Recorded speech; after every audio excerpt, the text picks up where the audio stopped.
If you can't explain why you believe what you believe, you don't have an opinion, you have a chant. And you're not thinking, you're repeating. Now listen closely. Watch this video until the end if you want to sharpen your critical thinking.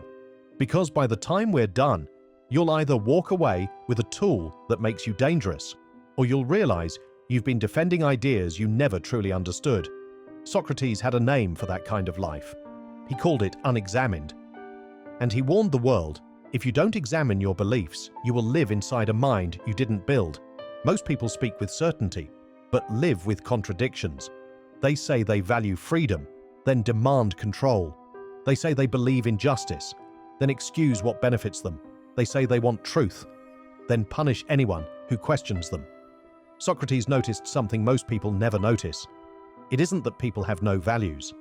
It's that people have values they cannot define. They use big words like weapons, justice, courage, honor, virtue, truth. But when asked what those words mean, they collapse. They get angry, they dodge, they insult, they change the subject. Why? Because people don't always defend truth. They often defend their pride. And pride hates questions. Socrates didn't win arguments by being louder. He won by being clearer. He didn't destroy people. He destroyed confusion. He walked into a conversation and did something almost offensive in its simplicity. He asked for definitions, not vibes, not feelings, not slogans. Definitions. What is courage? What is justice? What is virtue? And here's the trap Socrates set. If you can't define what you believe, you don't actually know what you believe. You just have a position, a posture, a side. And that's why the most powerful sentence you can speak is this. What do you mean by that? Not sarcastically, seriously, because that question reveals everything. Whether someone is thinking or repeating. Whether their belief is earned or borrowed. Whether they're chasing truth or chasing dominance. It forces the mind to stop hiding behind words and start showing its work. And most people hate showing their work. Here's the part that matters. People don't avoid critical thinking because it's hard. They avoid it because it's humiliating. Critical thinking demands a rare kind of strength. The strength to admit uncertainty without panicking. The strength to say, I don't know, and mean it. Because I don't know is the beginning of wisdom. But it feels like weakness to the proud. Socrates knew something that still cuts today. A person who cannot admit ignorance cannot become wise. Because they have no open space for truth to enter. They are already full of certainty, full of assumptions, full of conclusions they never examined. Plato gives us one of the greatest warnings ever written. He says, imagine prisoners in a cave, chained since birth, staring at a wall. Behind them is a fire, and people carry objects that cast shadows. The prisoners watch the shadows and call them reality, because it's all they've ever known. Then one prisoner breaks free, turns around, sees the fire, climbs out of the cave, and finally sees the real world. When he goes back to tell the others, they mock him, they get angry, they reject him, because leaving the cave threatens everything they know. Plato's point is simple. Most people don't live in reality. They live in appearance. And the cave isn't ignorance. It's unquestioned certainty.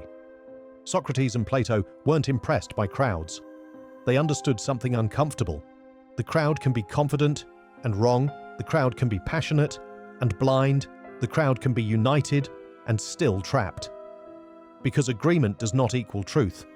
1,000 people believing something does not make it real. It makes it popular. And popularity has never been the measure of wisdom. It's the measure of comfort. It's the measure of safety. It's the measure of what requires the least courage to say out loud. That's why critical thinking is lonely sometimes. Because it asks you to stand apart from the crowd long enough to see clearly. Most people think critical thinking means criticism. It doesn't. Critical thinking means discipline. It means you don't trust the first answer that sounds good. You don't trust your first explanation. You don't trust your first certainty. You test it. You interrogate it. You push it until it either becomes stronger or it collapses. Socrates believed this was the highest form of respect you can give an idea, to test it honestly.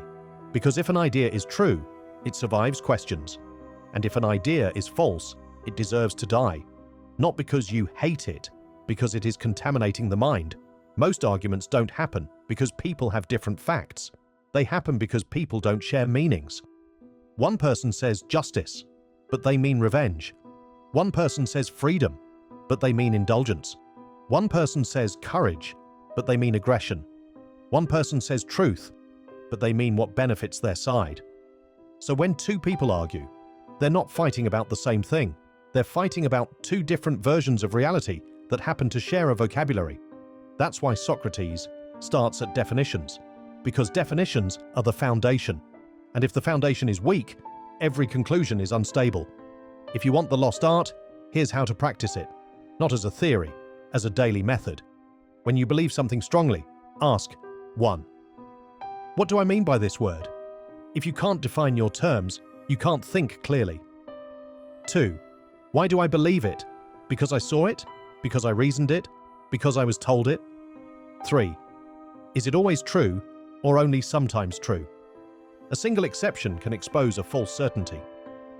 4. What follows if this is true? What does it demand from me? What does it require me to change? And the most dangerous question of all, 5. If I'm wrong, what part of my identity dies? Because that's where people stop thinking, when truth threatens pride. Let's stop pretending critical thinking is just a mindset.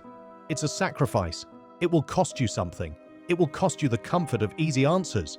It will cost you the pleasure of being certain. It may cost you arguments you used to win. It may cost you friends who only like you when you agree with them. Because critical thinking isn't about being liked. It's about being honest. And honesty will make you unpopular to people who are addicted to certainty. Plato would say this is the difference between a person who lives in shadows and a person who steps toward the light. This is the moral. The unexamined life is not neutral. It's not harmless. It's obedient. If you don't examine your beliefs, you will live inside beliefs you didn't earn. If you don't question your values, you will adopt values that were handed to you. If you don't define your words, someone else will define them for you, and you will serve a reality you never chose. That's what Socrates feared. Not ignorance. Sleep. A life lived awake on the outside, but asleep on the inside. So here's your challenge. Don't be a person who just has opinions. Be a person who earns them. Define your words. Question your certainty. Test your beliefs. Hunt your contradictions. Learn to love the sentence, I might be wrong. Not as weakness, as wisdom. Because the goal isn't to be impressive. The goal isn't to dominate. The goal isn't to win. The goal is to see clearly. That's the lost art of critical thinking.